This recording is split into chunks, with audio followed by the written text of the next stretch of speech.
so we have the 3 E's for this week: earnings, election, economic data.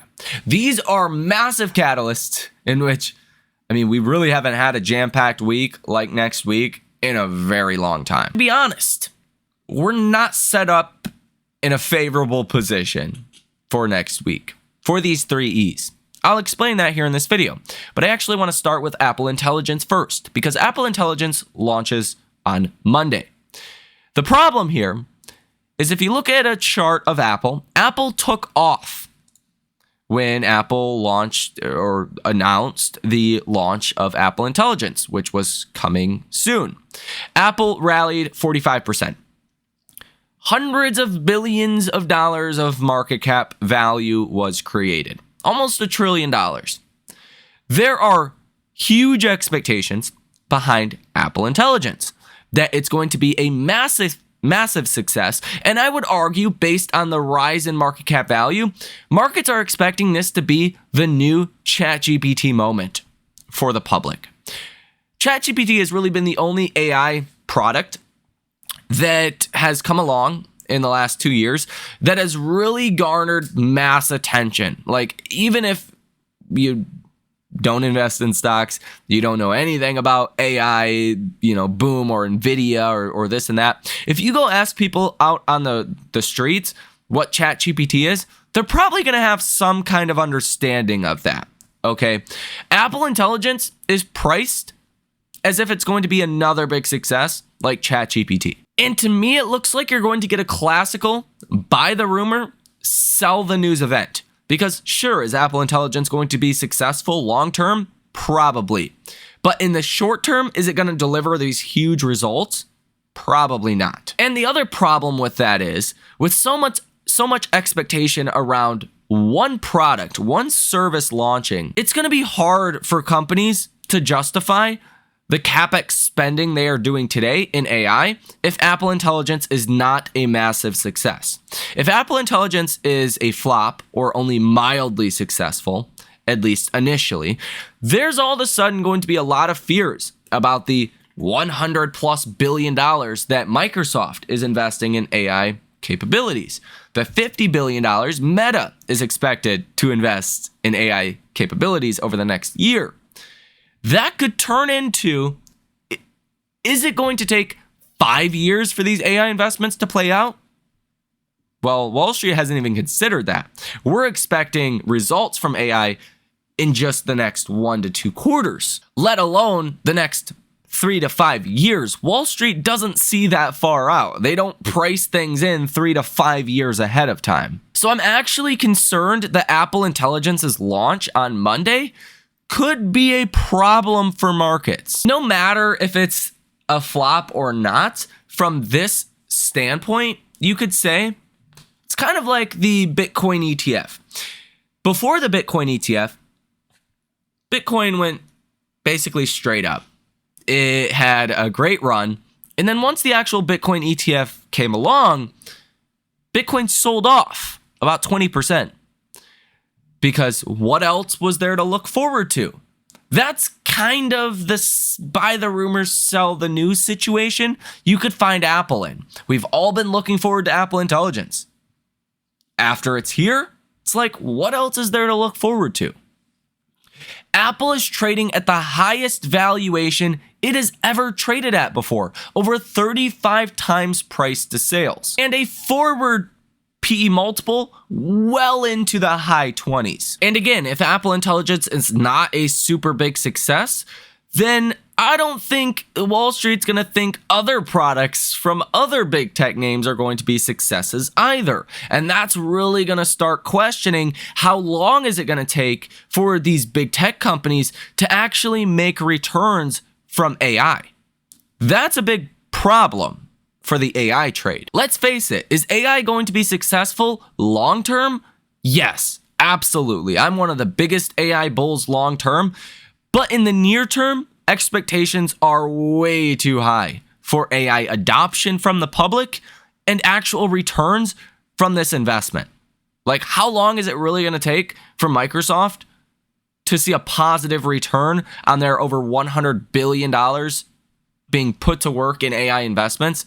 over the next 12 months, let alone the hundreds of billions of dollars that has been invested into AI already. It's going to take some years, not quarters. And if some of those fears, not all of those fears clearly, but some of those fears start to get priced into markets, if there is people that start to doubt some of the AI spending, that becomes a big problem for big tech, which has the large market weighting in the S&P and the NASDAQ. And that's an area of concern for next week. You also have the election, in which it's fascinating because the bond market has priced in election risk. Bond yields have skyrocketed in recent weeks, but yet markets have really just continued higher. There's been a little bit of volatility as of recently. Markets are starting to move lower. But beyond that, you really haven't priced in any election risk into stocks. And this is the last full week of trading before the election. If you're going to get election volatility, it's probably going to start this week. Now, I think that's a little bit harder to figure out. Historically speaking, you would say, yeah, there's going to be some election volatility, some downside for this upcoming week, but we've already seen that prior, like 2 to 3 weeks before an election in prior election years. So I don't think that's a guarantee that we see downside next week because of the election. But if we're going to, it would be in this upcoming week, if that makes sense. So I'm not super excited about Apple Intelligence's launch. I think expectations are far too high, even if it's a semi-successful product, at least on the initial launch, which is Monday. I think we'll hear more over, by midpoint of next week about how that's doing, initial rollouts, initial responses from people. But it's like, again, the Bitcoin ETF. The big catalyst we've been waiting on, the next ChatGPT product is finally here. What else is there to look forward to?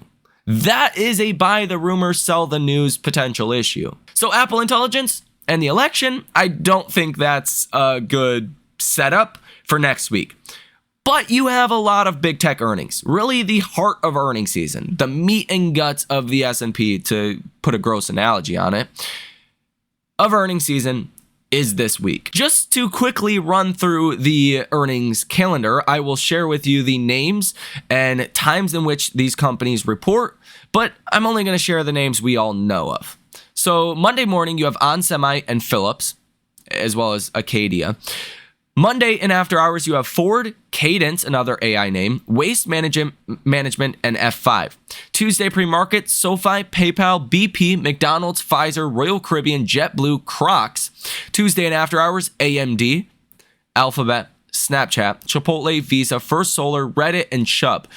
Now, AMD can be important for NVIDIA, although AMD and NVIDIA are kind of separate businesses at this point. They're kind of totally different in regards to AI. If AMD does fall on earnings, it does tend to have a sympathy reaction with NVIDIA and the rest of semiconductors. Wednesday, pre-market, Eli Lilly, Caterpillar, Humana, and Biogen, as well as Jinko Solar. Wednesday and after hours, Microsoft, Meta, Coinbase, Robinhood, Sonova, Etsy, Riot, Roku, Carvana, and Starbucks, even though Starbucks pre-reported earnings already. Thursday pre-market, Uber, Peloton, Merck, ConocoPhillips, SiriusXM, Altria, MasterCard, Estee Lauder, Kellanova, and Norwegian Cruise Line. Thursday and after hours, Amazon, Apple, Intel, and Atlassian. And then Friday pre-market, you have Fubo, Chevron, ExxonMobil, and Wayfair. And here's the deal with earnings. We've heard a lot about earnings estimates coming down for this quarter and for 2025, and that's true. But a lot of the downward revision in earnings estimates has been from the 493 other stocks in the S&P. So big tech has seen their estimates come down, but not nearly as much as the rest of the markets. So the rest of the markets have been easily able to beat earnings expectations. There's a beat rate that's over 65% right now. Yes, it's early in the earnings season. I understand that. But most companies are beating on earnings. Most companies are actually going up on earnings. Look at UPS, look at Deckers, right? Skechers. There's a lot of companies that are beating a low bar and moving higher. For big tech, the bar is higher. So judging where these stocks are at, valuations, overstretched positions, and sentiment, you need good or great earnings. Think about this in simple terms. You need good or great earnings to push those stocks materially higher. Okay earnings, in line estimates, are going to cause these stocks to fall. That's the bottom line. Just meeting expectations is not good enough. So if you mix all of this together, big tech earnings, Apple intelligence, the election, risk that could get priced into markets this upcoming week, I have to tell you, I think the risk to reward for this upcoming week is heavily skewed to the downside, meaning I think there's a much larger chance of downside this upcoming week than upside. I mean, like, what's Apple really going to say?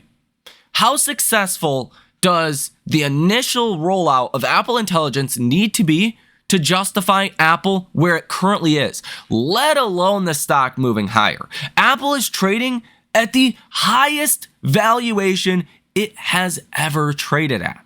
Apple's never been this expensive. There's a lot baked into it. And that's a similar story for the rest of big tech. They're all pretty much trading at some of the highest valuations they've ever traded at before. So if election, earnings, Apple intelligence was not enough to deal with this week, we have huge economic data coming out. I'm not going to give you the full rundown of each and every single little data point coming out this week, but there is data every single day of this week the markets will pay attention to. I just want to focus on the big stuff, like JOLTS job openings that come out Tuesday. We're expecting that's going to fall from 8.04 million down to 7.92 million. Consumer confidence, Dallas Fed data, some bond auctions, all kinds of things on Wednesday.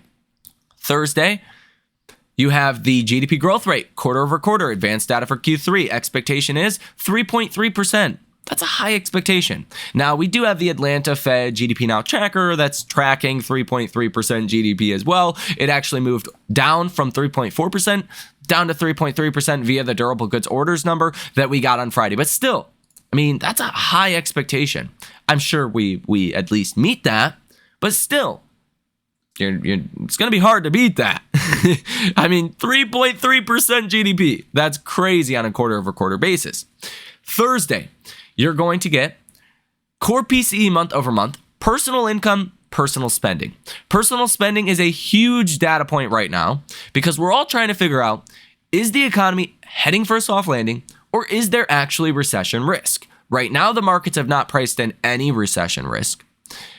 You could see that reflected in the bonds, in valuations in stocks. If there was a fear of a recession, bond yields would not have rallied after the Fed's 50 basis point cut, and stocks would be lower, okay? They're not. Stocks are higher, yields have rallied. So you are kind of vulnerable here if you do get bad data. Now, right before the election, do I think we're going to get bad data? No. I think they will put in whatever revision they have to make it look better than it is. I've held this stance for months now. I have never, at least in this period in time, been negative about the economic data as a whole before the election. I've always thought the data was going to be good, at least until the election. After the election is where we have more issues. November, December, January, February, March of 2025, that's when I think you're going to start seeing the economic data come in weaker. That's going to be good for bond yields. Bond yields are going to fall, bond prices are going to rise, but that will cause another growth fear. That's why I actually think before midpoint next year, we're probably going to get 2 at least 10% corrections. I believe it's possible this week we could really start to head into a correction. And you get one kind of election, Apple intelligence, earnings correction, right? And then at some point in early 2025, you get a growth scare correction. That's why I think, just by the way, we're going to get 2 corrections between now and midpoint 2025. Mark my words on that. If I'm wrong, I'm wrong. But I do believe 2 corrections is coming, 2 different setups for 2 different corrections by midpoint next year. Now, for Friday, you are going to get non-farm payrolls and the unemployment rate. Unemployment rate is actually expected to rise from 4.1% to 4.2%. Non-farm payrolls are expected at 140,000. Following last month's huge revision, seasonal adjustment, call it that, we typically don't get a large seasonal adjustment for October. That tends to happen in September. So this non-farm payrolls report could come in much lower. It'll be interesting if the markets care more about, the labor market declining, or if a decline in bond yields will help out stocks more. Because presumably if we get a bad non-farm payrolls number, well, yields are going to plummet. That's good for stocks. But if we get a low non-farm payrolls report, that's bad for stocks because the employment picture looks worse. What is worse? That's a question that I have for Friday if we do get a low non-farm payrolls report. And that'll tell me more about what the markets care about, the dynamics that the algorithms care about, essentially. 85% of the trading volume on a day-to-day basis is algorithms. So what do the algorithms care about? Do they care more about bond yields? Falling bond yields, is that good for stocks? Or is a lower than expected non-farm payrolls report bad for stocks, even if yields come down? So with all of these things said, I don't think there is a favorable setup for next week. And I made this call on October 21st, 5 days ago, that we were going to have a 10% correction within the next 6 weeks. I think you've already started to see that process. Now, think about it like this. Just imagine for a second, you have no prior knowledge of what the markets have done over the past 12, 24 months. Think about it from that perspective. What you've seen on Friday, this is Friday's chart for the S&P. Does this look good or bad heading into next week? We gapped up in pre-market on, some good data. You rallied throughout the first, call it, hour of the trading day, and then it flipped for seemingly no reason. You actually ended up closing red, okay? You were down 0.03%. At one point, markets were up like 0.5%, a little bit more than that. And you sold it all off. Not only that, you sold off the gain, you also sold off 0.2% in after hours. You closed at the low of the day in after hours. I mean, lower than any point you were at in regular trading. This chart in and of itself does not look bullish. This looks bearish heading into next week. And I think, again, it's because of the 3 E's: earnings, election, economic data risk, and also Apple Intelligence. I mean, I really can't stress enough how important Apple Intelligence is.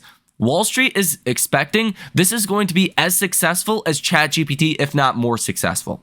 Longer term, will it be? Yes, it'll be wildly successful long term. But how long is that going to take? There is going to be different rollouts of this. So Apple Intelligence launches on Monday, but you're going to get more features that launch in December, and then more features, the more advanced features that launch in the springtime, expecting around March of 2025.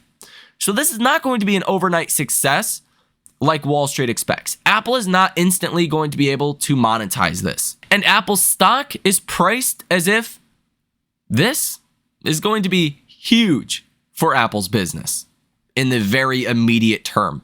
And that's not the case of a $3 trillion, $3.5 trillion plus company. So am I bullish on markets over the next 12 months? Yeah, I've grown more bullish on markets prospects. I think animal spirits are high these days. I think there's a lot of reasons to own stocks as long as we don't go into a recession. Did we achieve a soft landing or not? Far too soon to know that. If we can get to really April and start getting March economic data coming in and it's still looking good and we're not in a recession, then I will feel a lot more confident declaring we've actually seen a soft landing. Am I concerned in the near term that sentiment is far too bullish, expectations are far too high for AI returns, for Apple Intelligence specifically? Do I think expectations are too high for earnings from big tech names? Yes, all of that is true. Do I think it's possible we could get election fears priced into markets starting next week? Yes. That's not a favorable setup for stocks after a rally we've had, like we've seen in 2024. Now, economic data could save things. If the economy is still strong, then that supports the bull thesis a little bit more. So I don't know. It just feels like we're set up for a short-term disappointment. And mark my words, I think there's a 10% correction coming within the next 6 weeks. And I think there's a good chance that this week could be a larger start to that correction. Technically, from the S&P's all-time highs, you are already down about 1.3%, call it that. You could easily see a 5% fall in this upcoming week. Pretty easily, in my personal opinion. A 5% fall would put the SPY to about 550. Now, does the selling stop at that point? Perhaps. It depends. It could go more than that. But I think 5% in a week would be pretty dramatic. And that's kind of how I'm positioned for a correction to start pretty soon. And the S&P 500's trading on Friday really just confirmed that even more. Keep in mind though, I am long this market. 98% of my portfolio, about 2% of my portfolio is in hedges. And I think when you're early to a correction like I am, that's all you need, right? That 2% can turn into 20% of your portfolio in the event the markets fall. And that covers the loss that you see in your portfolio.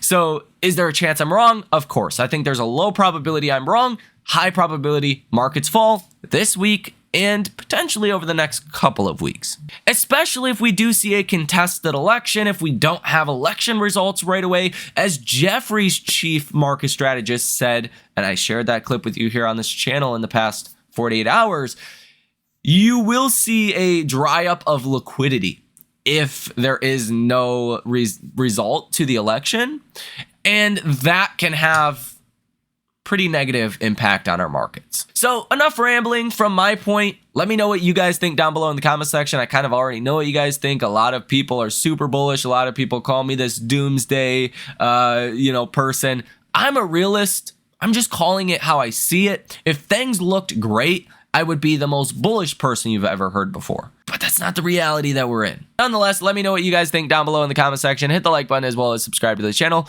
You guys have a great rest of your day, and I will see you in the next one.